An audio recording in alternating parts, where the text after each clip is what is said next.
Hello, everyone. It's my pleasure to welcome you to the final edition of Renew Education. So, my name is Ibo Shalom Chilaro, and I've been hosting Renew Education since 2024. And today, throughout the year 2025, we've had series of webinars, and we're concluding today with the COP30 debrief. Just a little background about COP before our excellent speakers give you more details about what happened in Brazil. COP is the United Nations Conference of Parties, and the particular one we're going to be hearing about today is COP30, and which means that for 30 years, we've had conversations on climate change, and this conferences have brought together the government, people from the industry, business leaders, NGOs, and youth to discuss the issues of climate change and also plan ahead for the future. So if you're joining us, feel free to introduce yourself in the chat, share with us your name and where you're joining in from. And with that, I'm going to introduce our first excellent speaker. I want to thank um, our excellent speakers for joining us. I had the incredible privilege of meeting our highly esteemed speakers at COP29, which was last year in Azerbaijan. And I met Her Excellency, her words, because she was a part of the panel discussion for Youth Lead the Way. Her words stuck with me. She shared about her journey as a climate leader and then to being a negotiator and now as a government official. It was very inspiring for me, not just as a young person, but someone that is also passionate about the environment. And so it's my pleasure and a deep honor for me to have her on the call with us. I'm going to read a little bit about her background, and then she's going to go on and give us a debrief from her own side. So, Her Excellency Relata, um, I would skip the middle one so I do not. I'll skip the middle one and go with the last. Thomas is the Antigua and Barbuda's climate ambassador and deputy parks commissioner at the National Parks Authority with over 21 years of experience in natural resource and environmental management. She specializes in integrating ecosystem integrity into development planning, climate diplomacy, and protected area governance with hands-on leadership across terrestrial and marine systems, including Nelson Dockyards National Park. Her Excellency has played an active role in international climate negotiations under the UNFCCC and is widely recognized for bridging global environmental commitment with a national policy and practical, including on the ground implementation through inclusive and sustainable development approaches. So with our warm rounds of emojis, please let's make welcome Her Excellency Relata for her debrief. Thank you so much. And good afternoon, morning, evening, everyone from around the world.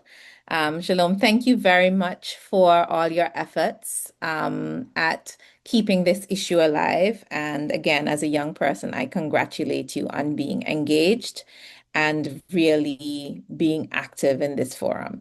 The world is your future.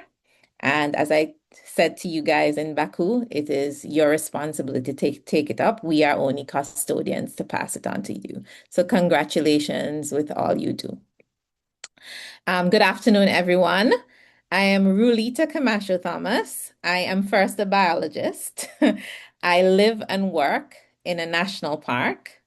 However, in my early career, I quickly realized that nature doesn't need management, humans do. So I pivoted towards more human management. And of course, one of the biggest issues for small islands like mine, which is Antigua and Barbuda, is climate change and the implications for climate change on not only our economic future, but also our socioeconomic future, our culture, and the ability of us to even live in this country. And so my engagement in COPs started since 2008, and I was in Belém. Now, I am assuming that everybody on the call knows what a COP is, but let me just give you a briefing that COP is basically a meeting of all the countries that have committed to implementing a global pact on climate change.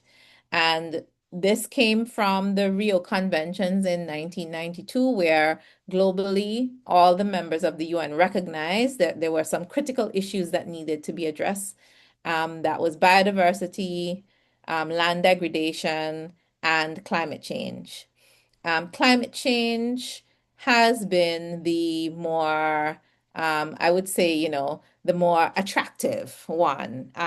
It is the issue that is not the decision making in climate change arena is not an environmental decision making type body. It is an economic decision making body, and I wanted to set that stage because I think people assume that the decisions that are being made here are driven by environmental considerations. And as a negotiator and as an experienced natural resource manager, if it was driven by environmental factors, we would not be here. So we have to decompress that to say that this is not environmental decision making. And I think once we take off those rose-colored glasses, that we can more get into an accurate discussion of what's happening here. So the COP this year, there are many agreements that have happened since 1992 under the Umbrella Convention. And one of the most popular one is the Paris Agreement. So in 2015 in Paris, the globe came up with, all the countries came up with new commitments that would have more equitable participation and was supposed to ramp up action on climate change.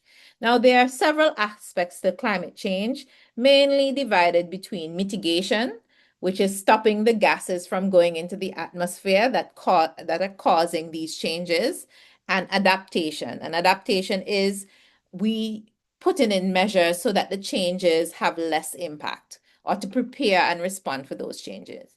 And most recently, we have recognized that there's some changes that we cannot prepare for, we cannot mitigate, we cannot do anything about, and that's where we get into the issue of loss and damage, where there are thresholds that are being passed. On the issue of threshold, and the first issue that was priority for small island developing states is the issue of the temperature limitation goal. So in Paris in 2015, the globe agreed that it would try its best to keep temperature limitation less than 1.5 degrees Celsius above pre-industrial levels. And there was a goal of 2 degrees. The advocacy for 1.5 is because even at 1.5, there's some critical tipping points from an environmental perspective that are being surpassed. So for example, the tipping point for coral reef survival is 1.2 degrees. So it's assumed that with evolution and some genetic strains in corals that some will be able to survive at 1.5, but there's a critical tipping point. There are other thresholds and tipping points. So small islands had advocated for 1.5. So our first issue was 1.5. Now, did we succeed? No, we did not succeed. However, there 1.5 is still on the table. There is still a possibility of us holding temperatures or getting back to 1.5. So 2024 was the first year on record that global average temperatures was 1.5 degrees above pre-industrial levels. Does that mean that we can't achieve it? No, because in the initial modeling that we realized you can surpass it and come back. It depends on what actions you take to prevent greenhouse gases from going into the atmosphere. These issues are very critical for us. As small island states, we depend on our marine environment. My country, for example, our marine space is 200 times larger than our land space. And we depend very heavily on the sea. and the support of the marine environment, not only for our livelihoods, not only as a part of our culture, but for the protection from climate impacts. And so it's quite concerning to us that warming temperatures and the sea temperatures are warming more rapidly than expected. So we were disappointed. However, all is not lost. A couple of things that we'd like to point out. Without Paris, we would have been about at 2.7 degrees now, and we're at 1.5, so that's some progress. Secondly, there is still a pathway to get to 1.5 if industry commits to the type of deep technological production that is necessary. And quite honestly, even though there has been some withdrawals from that effort, the private sector markets work as markets will work, right? And once something is economically beneficial, it will happen. And what we see happening is in China, for example, the cost of more efficient technology is coming down, right? And as markets work, once it comes down to a point where it's even equal to what a fossil fuel producing technology will cost, then the market will take it up. And so one of the things that we are encouraged by that despite other developing countries not paying attention, not investing in technology, the investment is happening at scale and at pace. The concern, though, is that the fossil fuel industry has no plan to transition, is not transitioning the way we would like it to on paper. And the other issue is that those who are making the most profits from fossil fuel now would have the most ability to transition. And there are countries in the world who do not have those funds, who are dependent on fossil fuels. So, as part of the COP outcome, while we did not get fossil fuels mentioned in the outcome, the COP presidency, who is Brazil, has set up a pathway to create a roadmap to transition, and that will start at a conference in Colombia formally in April, I think it is. So there is still, although it's outside of the UNFCCC COP process, there's still another process that's going to happen. And one of the things that Antigua and Barbuda advocates for is that we are friends of all. And while we need for a fossil fuel transition, we want to make sure that that transition happens in an orderly and predictive way so that people do not suffer because of the transition. And that is one of our major concerns with how this is happening. Right now, it looks very disorganized. And the last point I'll make, I'm not sure how much time I had to speak, but the last point I would make is the issue of adaptation financing. So, about 2 weeks before the COP, a Category 5 hurricane hit Jamaica, which is a Caribbean island. Jamaica had, because it is in a hurricane-prone area, had gotten insurance, had put up bonds, and the value of the bonds that it was able to leverage after the impact of the hurricane was $1.1 billion with a B.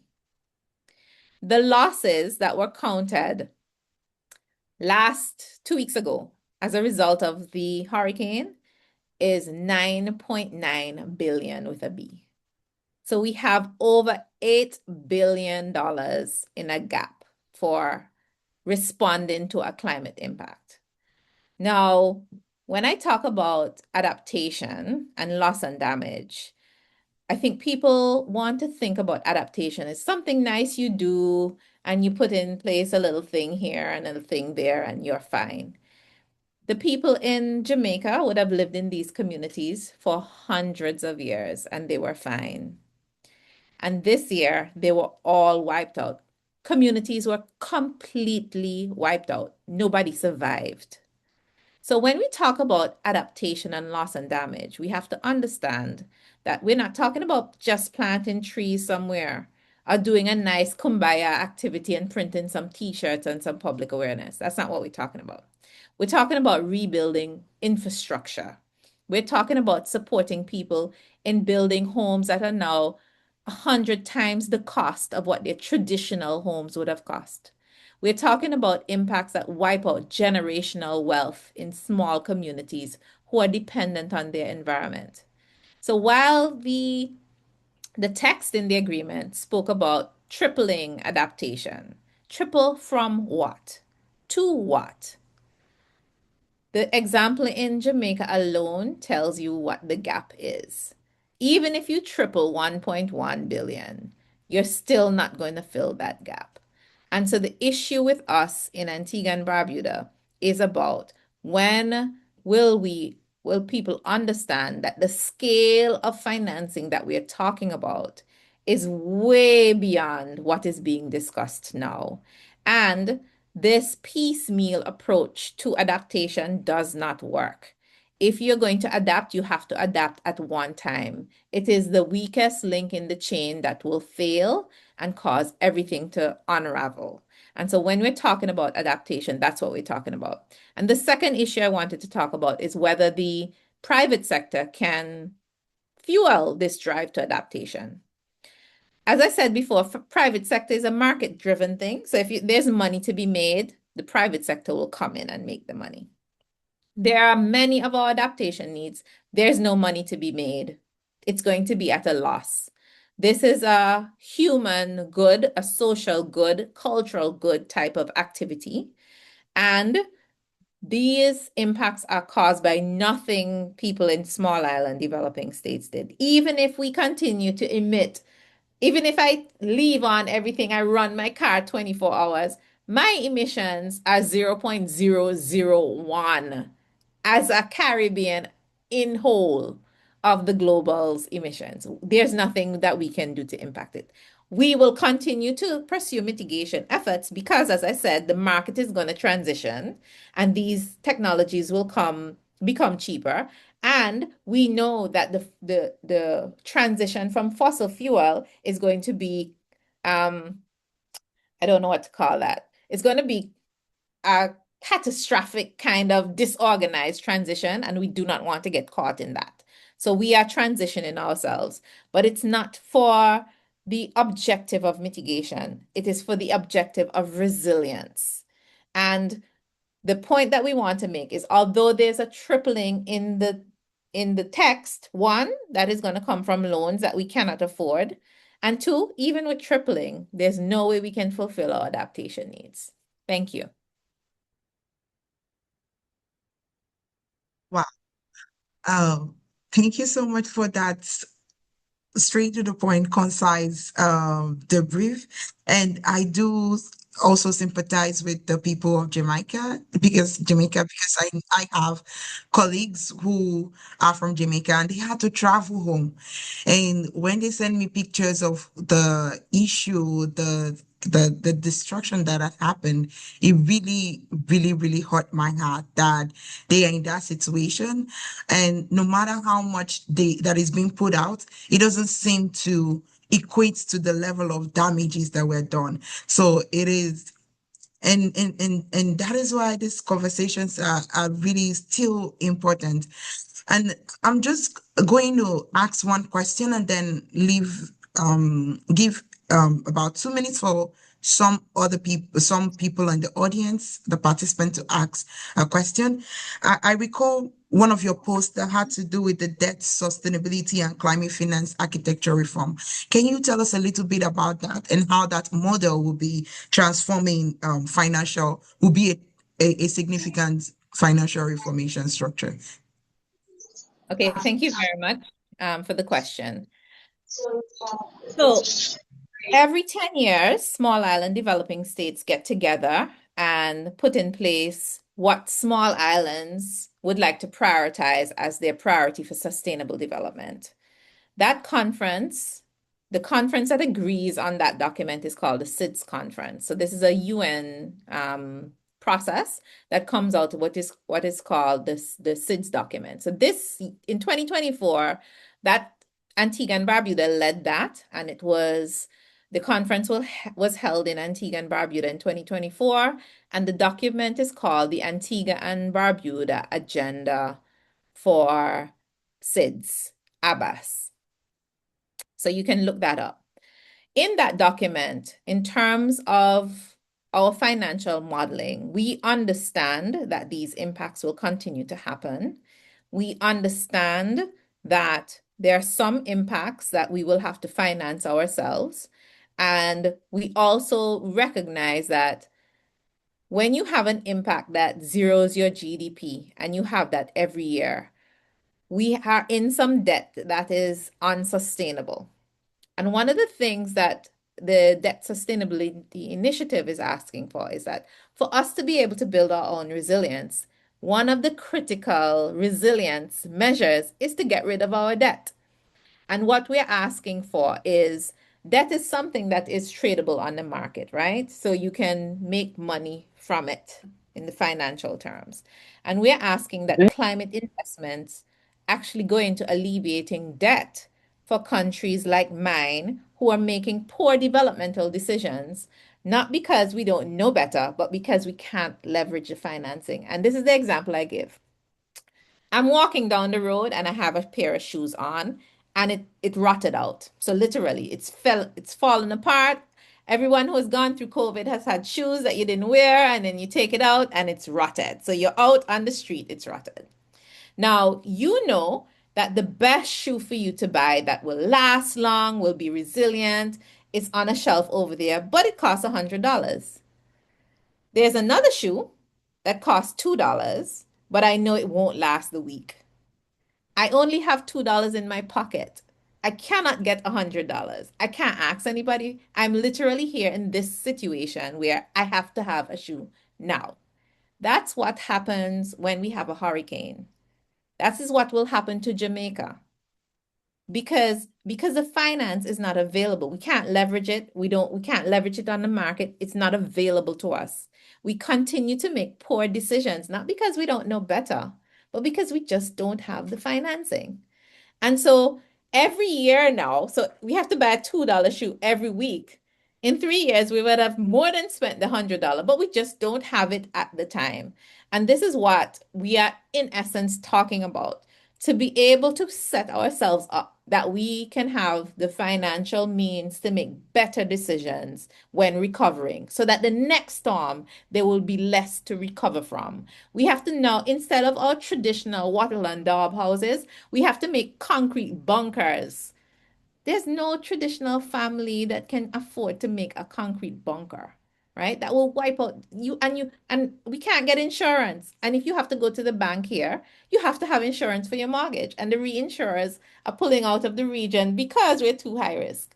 And so there's this cycle that you're asking us to build resilience, but because of our financial situation, because we've had to have because there's been these multiple impacts that we've had to recover from over time, that we cannot make any better decision. And what we're asking for is a part of our resilience is to fix that financial issue that we have so that we're able to raise the money on the private market through multilateral banks, which is what the text says, through multilateral banks, so that we can actually access them.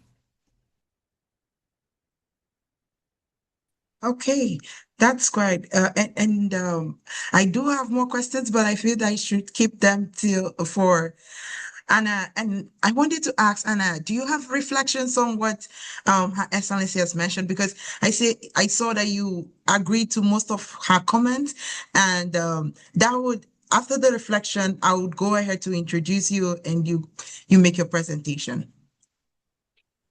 You know, of course, Your Excellence, your points were great, and I was agreeing with them here, especially for the adaptation one. We talk from a different perspective. I'm here in Brazil, so the ocean is relevant, but not so relevant because we have a continental country. So too many troubles inland also, and full resilience and adaptation. This is quite a new discussion in terms of climate. Up to 2023, even 2024, we were focused on mitigation matters. And now what we have been seeing in Brazil inland is more climate events materializing their impacts, which are impacting the private sector. So I was agreeing here and making the comparison in my mind that once these events really impact businesses, then we get more movement and we get more pressure at the government in terms of money available to prepare, to adapt. and to be resilient to this kind of events. But it's still a new matter, especially to be discussed with leaderships. But the speech was great. Thank you so much. Thank you so much for that great reflection on the topic. And I'm going to introduce Anna for her section. And Her Excellency, I don't know if you will still be available, but Anna promises to her to use 30 minutes in general, considering questions as well. Then maybe a final discussion towards the end, because I'm sure all the other participants might have some questions. So I'm going to go As ahead. I'm Okay. available, Anna, it's nice to meet you. I'm just going to turn off my cameras to save bandwidth. But yes, I'll be online for the full 30 minutes. Yes. Thank you so much. And now it's my pleasure to welcome Anna, our second esteemed guest that would be sharing with us her debrief. And I'm just going to give you a little bit background about her, and she's going to give a much more detailed about what she has been doing and also how she participated at COP. Ana Luci Grizzi is a climate and nature executive with a 25-year career dedicated to the field. So you see, we have very distinguished guests with high level of expertise in the field. She's the founder of ALG Climate and Natural Capital Governance and serves as a board member and senior advisor, supporting leadership in the transition to a low carbon economy, bioeconomy, and circular economy. She is a lawyer and holds a master's degree in environmental law with a specialization in corporate governance. Ana Luci has published 2 books, The Environmental Civil Liability of Financiers in 2003 and Environmental Law Applied to Contracts in 2008. And then in addition to these books, there are dozens of articles. I've read most of them, podcasts and online event participation that she has featured in. And I'll share this link, her digital knowledge portfolio in the chat for you to go through some of Anna's articles. It's brilliant. So it's my pleasure to welcome Anna for her debrief. Thank you so Thank you much so for this much. kind introduction, Shalom. So I'll have the slides just in my back. I'll pin here my section, but you can also choose the speaker view from Zoom to be able to see them better, okay? So again, it's an honor to be here. As you know, I'm in Brazil and we hosted COP30, which was quite an event here. My proposal here is to show a bit of my impressions. You know that everyone that goes to a COP brings its own outcomes and then its own results and its own assessments. My view here for you, I'll discuss a bit about the background, the expectations that we had, some political initiatives, 2 of them that, in my opinion, are super relevant, outcomes, some of the outcomes, and a personal lenses on the events that I participated at. So first of all, when we think about COP28 and COP29, for instance, they were hosted by countries, as Her Excellency told us, that were dependent on fossil fuels. When it comes to COP30, we were coming for the first time for a developing country in South America. This is São Paulo, the city I live in, but the COP would be hosted and was hosted in a city that is located within the Amazon forest. But this is not a picture of the city of Belém itself, right? It's of the forest around it, our Amazon forest. So from step 0, this was a very different scenario for everyone joining COPs for a while. We had a huge expectation, of course, on infrastructure, and I will not discuss that. We had our issues, but we are a developing country, and I will show you some of the numbers. I can tell you that I'm proud of the results of the outcomes that we had with COP30. As for the expectations, they were super high.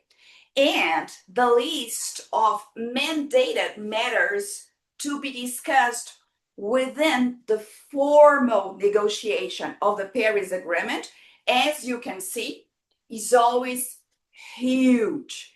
The topics that were at the spotlight, especially for the Americas, I would say, including the US, with all the troubles regarding geopolitics, and Central and South America, from our perspective here, were these that I put in yellow. Of course, that financing is always the most important one, and we have just learned from Her Excellency. Why is that? Because if we don't have money, we cannot prepare adaptation or even the actions for implementation.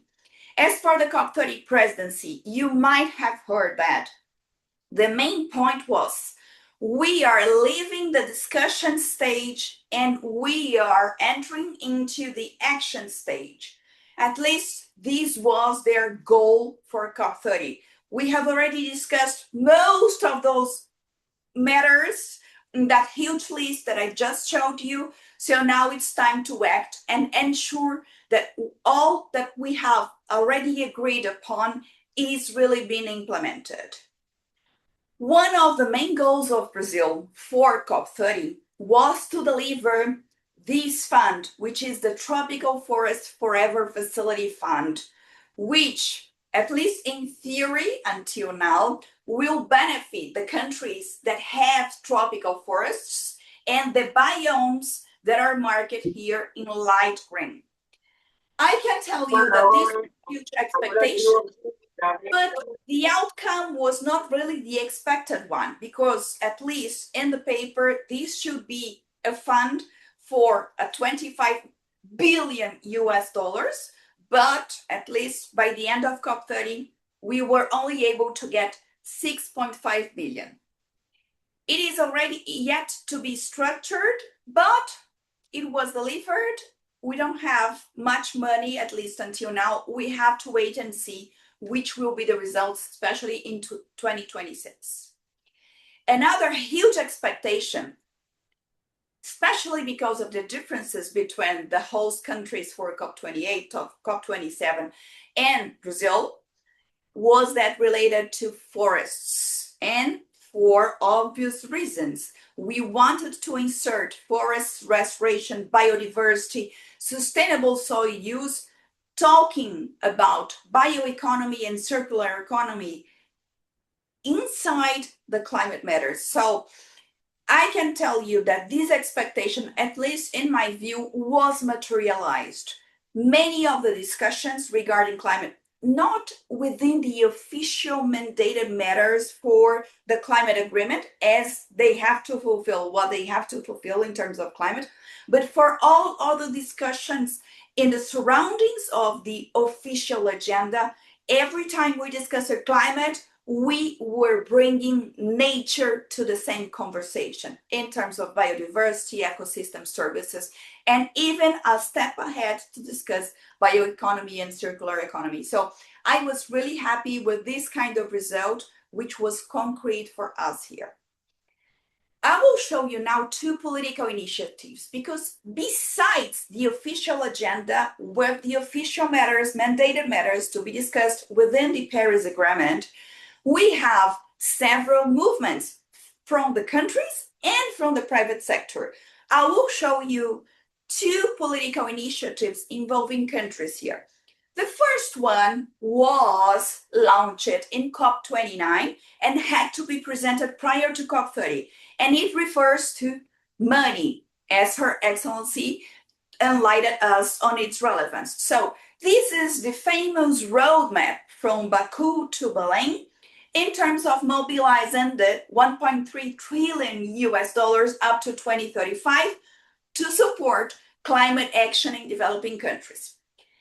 It was a good paper, it was published, so the action was really fulfilled. But what I can share with you, in my perspective, is that this paper does not innovate. The kind of solutions presented in order to get the money for the climate actions that we need down here in Central America, in Africa, they are all known. For instance, one of the topics discussed in this roadmap concerns carbon markets and what it brings as the relevant actions to be implemented in order to channel the capital for the activities that we need to combat climate change is everything that we already know and have been discussing for ages. So for carbon markets, we have to strengthen regulatory frameworks and MRV methodologies. Governments must support crediting mechanisms from the Paris Agreement. This is not new at all. Now we have a document, it is formalized, but we have to really take a step ahead and implement it. That's the word we need, and that's what we are waiting for. The other political initiative that in my perspective was really, really relevant, and this one was even a shock for us in Brazil, a good shock, because it concerns the global carbon market. It is a global carbon markets coalition that was a movement led by Brazil and involved at the first moment more relevant countries. And why is it so relevant? Because Brazil was really reluctant to discuss the bilateral agreements to purchase and to sell voluntary carbon credits from forest projects, for instance, prior to having our own NDC fulfilled. So it moves the carbon credit validated credits could only be sold after we were almost done with the NDC. We all know that that's a huge ask, and it would be almost impossible to have this kind of sales within the next 5 to 10 years. But then this initiative showed us that there is something happening at the Brazilian government that will allow us to have the voluntary carbon market installed and executing agreements with other countries to sell the internationally transferred mitigation outcomes. This kind of voluntary carbon credit that is a formalized one that will count for each country's NDCs. So this was a huge step for us and very relevant. In terms of the outcomes from the official agenda, what I can tell you, the first one is just about the numbers. So in terms of people authorized to go to the blue zone, Brazil was the second major COP. And these are data from Carbon Brief. The only other COP that had more than 80,000 delegates approved for the blue zone was the Dubai one. And of course, and we cannot compare ourselves to Dubai. We don't have the minimum infrastructure for that. But see, we received more than 50,000 people in Belém, a city in the middle of the Amazon forest. That's why I told you that despite the infrastructure problems that we had, that were expected beside the fire, of course, we did, in my opinion, a great job from what was possible. As for the outcomes, an official paper from the UNFCCC tells us that we had 194 countries joining COP30, that all these countries choose science, solidarity, and shared the economic sense of climate matters that we were discussing, again, in line what we had from Her Excellency here. They all affirm that the Paris Agreement is working, but we need new steps and faster. And the last point, which is also relevant in my perspective, is that all the countries declared that the global low carbon transition is irreversible, especially considering that we have technology and that technology becomes cheaper, as we learned from Her Excellency, and then we have the effective transition because the real economy, the private sector, joins the game. What else? As for the mandated matters, the official ones within the umbrella of the Paris Agreement, we had progress for the global goal on adaptation because we decided which kind of KPIs, the indicators will be used to measure how the countries, the parties to the Paris Agreement are fulfilling their goal on adaptation. We also had progress regarding the global stocktake. So again, a view on how the countries are in terms of fulfilling their NDCs, their climate goals, their decarbonization goals, and also on transparency, which was not a relevant matter until 2023, 2024 also, and that now becomes a really relevant matter because we need good data that is also combined with the indicators from adaptation and also from mitigation, of course. But with this good data, then we are able to understand the fulfillment of the goals and which countries are telling a story that is different from what they are really doing in practice. And the last one, we had a huge progress regarding the just transition because now we have a mechanism for that. It doesn't mean that it will reflect on real economy right now, but it was a step further within the framework of the Paris Agreement, which is good for all of us. I will finish with the multi-round decision. Multi-round is a decision that needs all of us to join and to implement it. It's an indigenous world. It was used a lot by the COP30 presidency. We had 4 matters there, which are the relevant ones because they were not mandated matters, but as of day one, they were put on the table by several countries that demanded new discussions regarding them. So financing, everything was finalized in COP29, but several countries said they were not satisfied with the results, with the outcomes, and that we need more detailed instructions on how to operationalize the financing here. As for the ambition of NDCs, Her Excellency just told us that everyone demands them to be accelerated.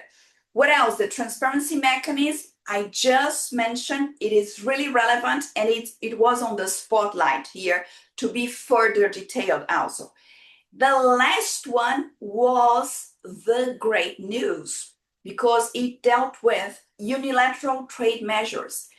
For the first time, a trade matter, an international trade matter, was put on the agenda or was requested to be included in the agenda of a COP, of a climate meeting from the countries. So this shows us that we have reached a different point now. We cannot continue discussing climate in a separate box, financing in a different one, and international trade in a different one. Every time we discuss these matters now, we have to have them on the same agenda. Of course, that a COP, which is a climate meeting, I believe is not the right place to discuss this kind of measure. But we don't have a good place to discuss it, at least until now. Maybe we're going to have another new international organization for that. But this was very different, and it shows us that we are now in a different context to discuss climate matters, which connects it much more to real economy, to the private sector. And the last 2 roadmaps that were mentioned, we already heard one of them, which is the transition away from fossil fuel from Her Excellency. The other roadmap that was committed to be prepared by COP30 presidency within the next 11 months is the roadmap to halt and reverse deforestation. This is completely new again in terms of a climate COP. We are combining here the competencies, at least in part, from the Biodiversity COP, which is really, really good. And just to conclude my personal lenses to you, I was in Belém, of course. It was much easier to reach than Baku, where I met Shalom last year. And I was invited to some panels. So just showing you 3 of them. This was a panel where we had global chief sustainability officers from the meat industry, from a chemical industry, and a CEO from a biofuel Brazilian company. This is to show that we had relevant leaders in the room in Belém, which is a forest city that nobody goes, and discussing climate, which is a completely new scenario and an amazing one. We have the leaders on the table now. We had some panels all for the Portuguese-speaking countries, so Angola, Brazil, and Portugal.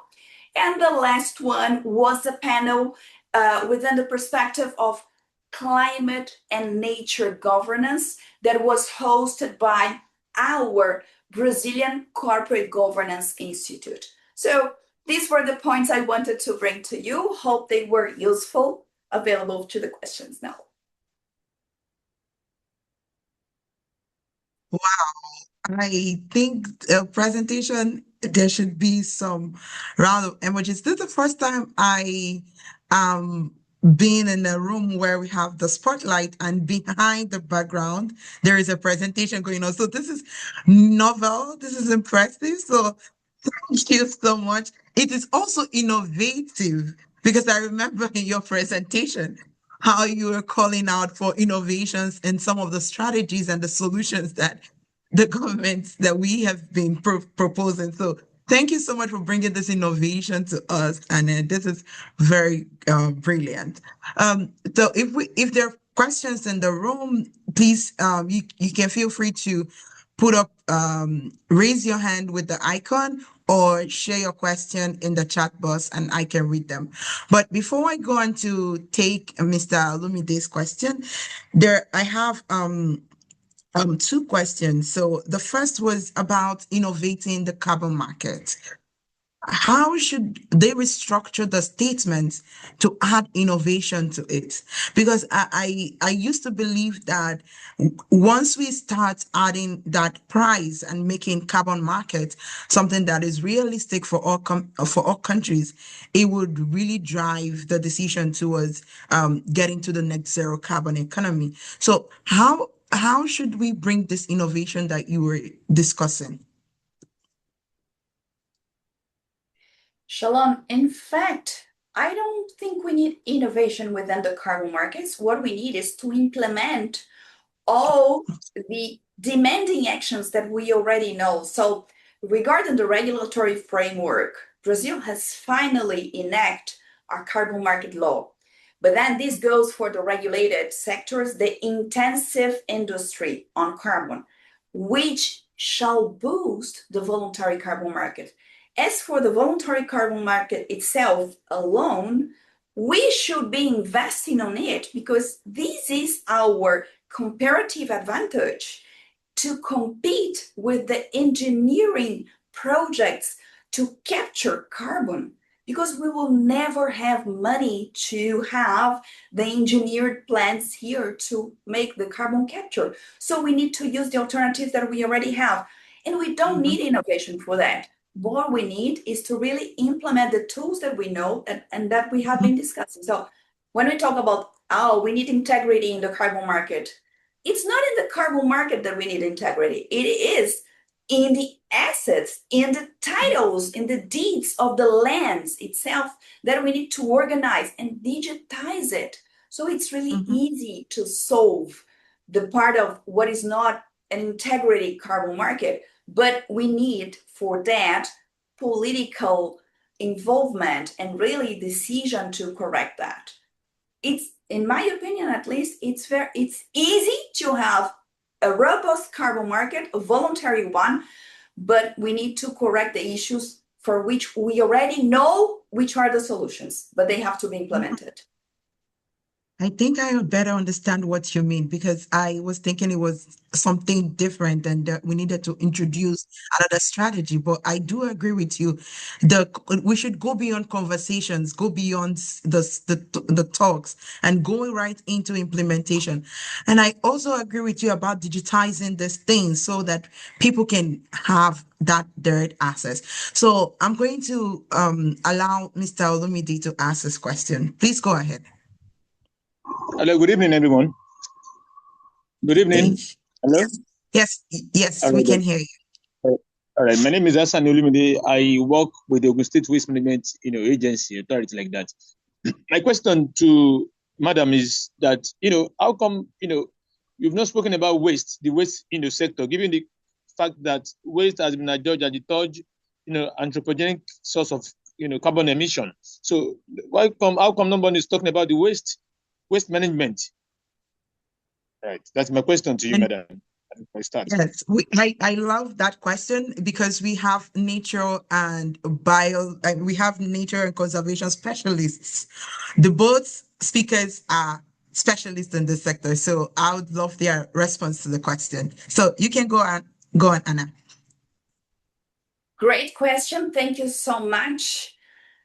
I can't answer that as well because it's so obvious that we have to work with landfills, with waste in order to capture the methane and then generate bioenergy with that. This is known. We have the technology.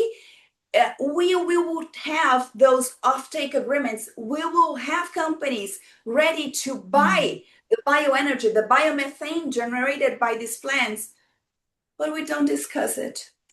I don't have a good answer for that. Then we say, oh, there's no money. At least in Brazil now there's money for that because we have our National Development Bank with a special line for waste management in terms of generation of biomethane, biogas. So maybe political will, maybe we are just worried of initiating an innovative activity and it will not have the returns in terms of money that we are expecting for. I don't have a good answer for that. But within COPs, for the climate one, being very honest, I have never heard any discussions regarding waste. And I would say that I only have seen this kind of discussions when we have events that are dealing with waste management itself, not climate matters. I do agree with you on the last part where you mentioned, selling this biomethane and generating money. But once again, which I would use this to introduce Her Excellency, the economic benefits drives mostly the market and drives most of the conversation. So if there is no economic gain, it's always a touchy subject. So please go ahead, Your Excellency. So yes, and very good presentation, Anna. I think you gave a great overview of all the achievements. I think I'd just like to add to say that, this is a consensus process, and there are a lot of things that were agreed at the COP that a lot of countries are uncomfortable with, but in the spirit of consensus, everybody agrees to go forward. On the waste issue, I actually don't agree. There are conversations on waste. They happen in the context of your NDCs. And having been in negotiations prior to 2015, it is us developing countries who did not want these issues in the climate convention because waste is a very high emitting sector. And if you start to put regulations in on waste through the climate conventions, you would have to implement it. Climate decisions are binding. And for countries, there are developmental issues in some countries that are more important than some issues. So, how waste is being dealt with is how all other sectors that mitigate are being dealt with. So before we had the NDCs, we had the national communications. And in the national communications that each country was required to produce, you had to identify your greenhouse. There was a greenhouse gas inventory that you have to produce. So each country produces annually its greenhouse gas inventory, right? And in that greenhouse gas inventory, you would be able to say, okay, this is my highest emitting sector, and this is what I'm doing. We moved on to what is called a transitional process between your national communications and and where we are now in terms of obligations or commitments that developing countries produce what is called a biannual update report. In the biennial update report, what countries should have been doing is identifying what its priorities are for reducing emissions. The waste sector is seen, addressing issues in the waste sector is seen as having multiple benefits, not just addressing GHG emissions, but also having health benefits, socioeconomic benefits, and overall good sustainable development best practices. Now, as we transition into NDCs, countries have to say what their priority is. So I would think that in Brazil's case, in the NDC, waste is a priority. And so your national institutions have a market signal that this is a government policy and policy drives investment. And so I bring it right back to countries. Developing countries decided that nobody could determine what our national policies are. So it's up to each individual country to determine what its investment priorities are. And it is able to, one, give that market signal internally to its own national markets, and also to give that market signal internationally so that investments can happen in whichever sector is prioritized. And that's how I would answer that question. Wow, that's very insightful, and I think it's the last part where you talked about the legal binding of some of the countries' decisions, especially the ones that are made on the climate convention. And then I want to bring it overall to the climate conversation in general. Why do we still have a lot of countries not having no politically binded to transition away from fossil fuels? I think that we can solve this if there is some, yes, and I believe everyone already knows it. They know how this could be solved. I understand it's still the economic gain, but how do we bring that balance? And I am also saying this as from the perspective of someone that is in sustainable engineering, how to match economics, environment, and people, matching that triple P's, people, environment, and the planet, matching all of that. How do we come to that umbrella where we have all three? Sorry, I'd like if I could take it first, Anna. Yes. All right, so I think I answered this before. Basically, um, so let me step back. On the fossil fuel trading market, what is required to fill the adaptation gap is less than a percentage point of the value of the market. So that tells you the scale of the financing, right? So that's one thing. People in the fossil fuel industry are about profits. It's not about any environmental sustainability. It's not about feeling good about yourself. It's just about profits.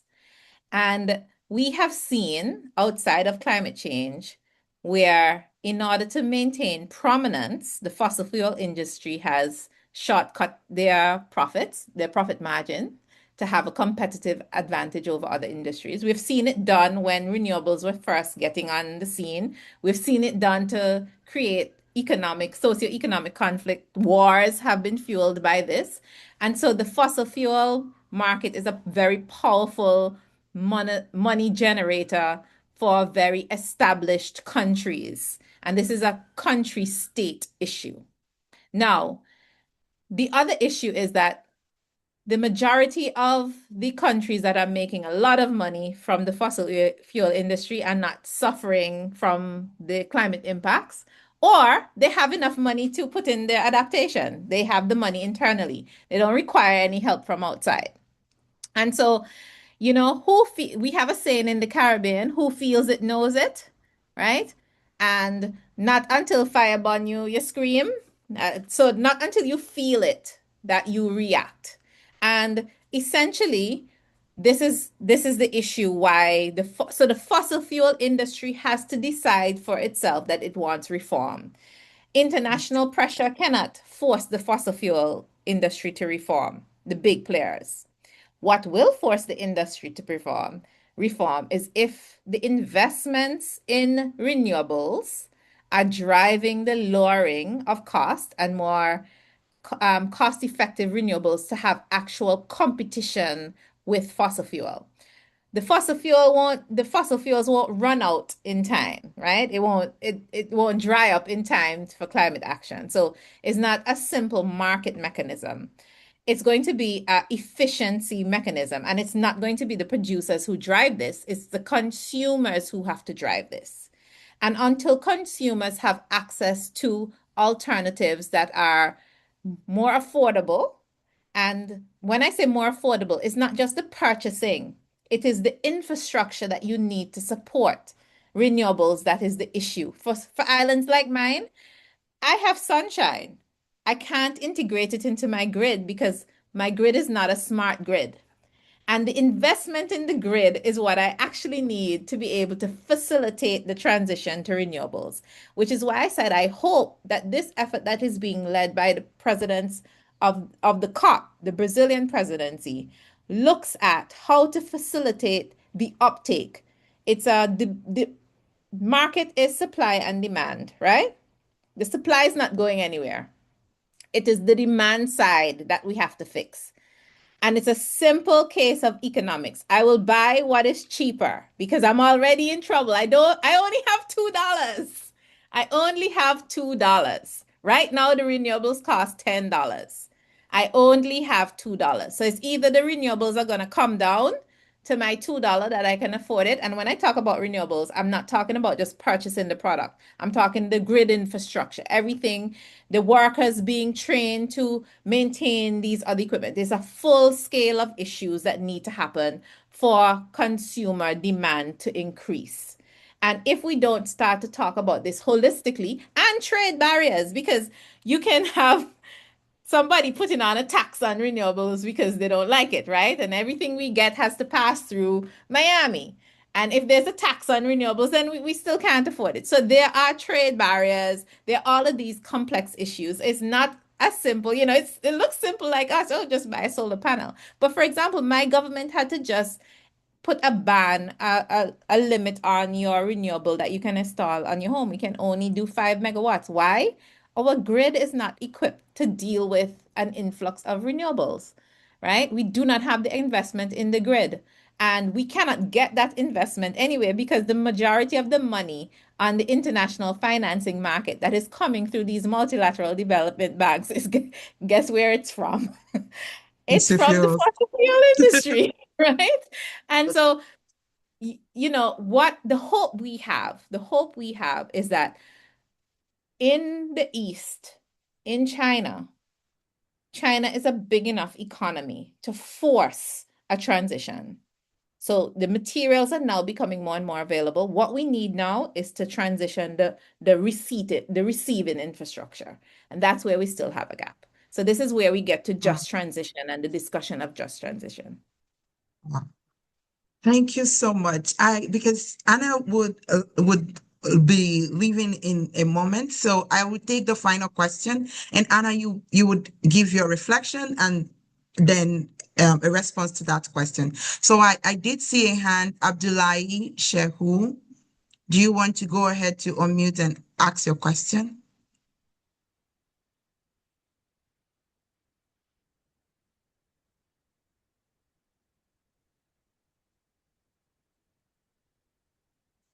Okay, okay, I do not see him on the call again. Maybe it could be network issues. But thank you so much. Anyone having any final questions? Because I only remember seeing one hand.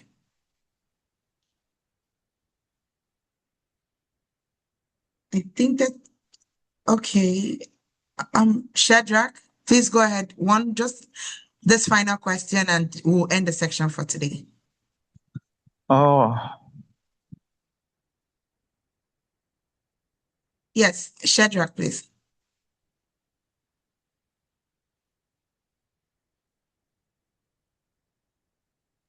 Can you hear me? Yes, we can hear you now. Okay, I want to appreciate all the speakers. I really learned a lot. I'm into renewable energy, a photovoltaic engineer.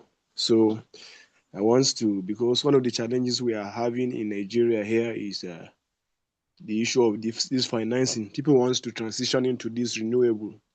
When we compare the price of solar materials, the cost of the materials is scaring people from, uh, embracing the technology. So I don't know what effort or what can we do, or what effort is the United Nations doing in order to encourage or subsidize or to make the price of the uh, materials to come down so that people can afford it. So, like our speaker says, when the products are cheaper, when the products are cheaper, people will be comfortable to acquire it. But if the price is high, they will be scared, even though it's clean. And we are talking about climate change.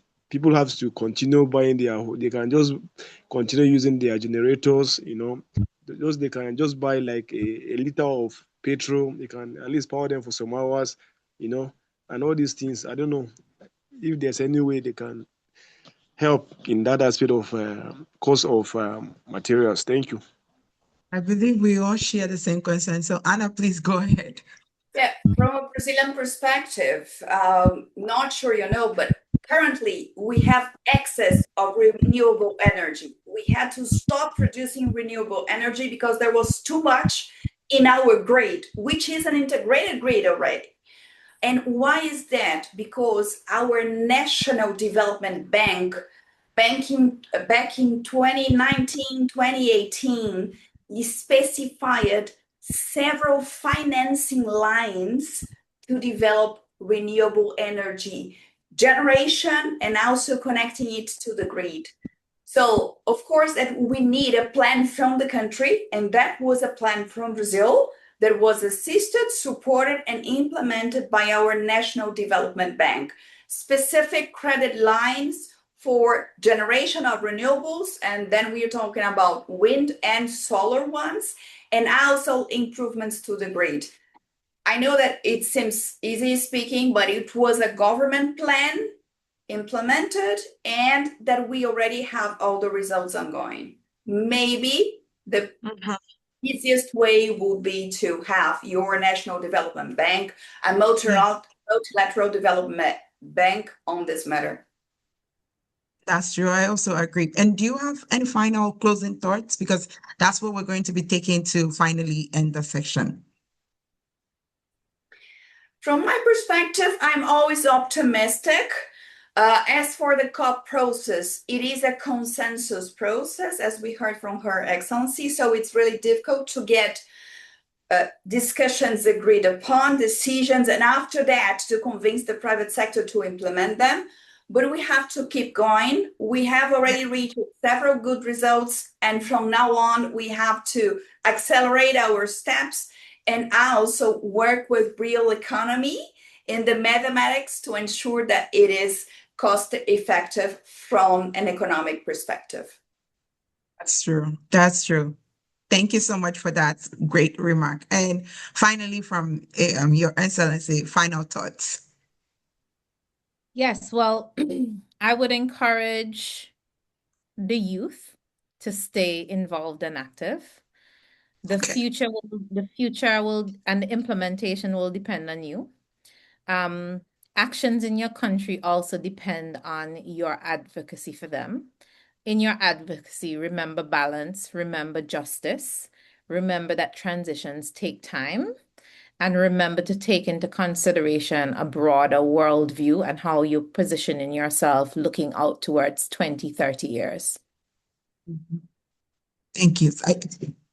That's the spirit of the young people. And I am always happy to speak with Her Excellency and Anna. They share the same commitment to uplifting young people. They respect young people. They give space for young people to speak to them. And you can see that already happening through this conversation by them honoring this invitation. Thank you so much. And because our speakers have to leave, I would want to end the section here. And if you have any questions, write to us via email and we will share it with the speakers to get their feedback. So with this, we end the Renew Education COP30 debrief. And thank you so much for joining. Thank you so much, Your Excellency Uleta. I hope I pronounced it right this time. And thank you so much, Anna. It was a great pleasure learning from you and hoping to keep the conversations going. And to all young people, please feel free to connect with them on LinkedIn. They are they share a lots of insights. And I'm going to share Anna's digital portfolio immediately. So thank you so much, everyone, and have a great day. Thank you. Bye-bye. Thank you so much. Let me Hi, share everyone. Anna's Thank digital. you. Thank you. Please feel free to connect with the speakers if you want to. We're going to be providing the debrief. We're going to be doing a general debrief to everyone via our social media platform. And you would see this conversation also on our LinkedIn, on YouTube, and we will be featuring it on LinkedIn as well. So all of the handles have Renew Watts Technologies. On YouTube, you can search for Renew Watts Technologies for this section and all the other sections that have come up before this one. So since 2024, we've been talking about climate change and energy, different kinds of renewable energy technologies, talking about bringing people from the government, people from industries, and we've had practical sections that dealt with AI modeling. So it's going to be an archive of knowledge. So feel free to interact, explore, or our videos on YouTube. And then on LinkedIn, you will find all the debrief and all the sections that we've had so far. So with that, we've come to the end of the Renew Education for year 2025. This is quite exciting for me. And I know I missed something. I know I missed to take the pictures with the speakers. But if you can still turn on your videos for a final picture, I think that was I forgot. I was too excited to let the speakers go. And I don't know if there is anyone still willing to turn on their videos. We'll just a final video for the participants. And thank you so much for joining. Um, I know it's very quite busy this few months, but thank you so much for joining. And I'm just going to take the picture now. So thank you so much, Abdullahi. On the count of 3, 1, 2, and 3.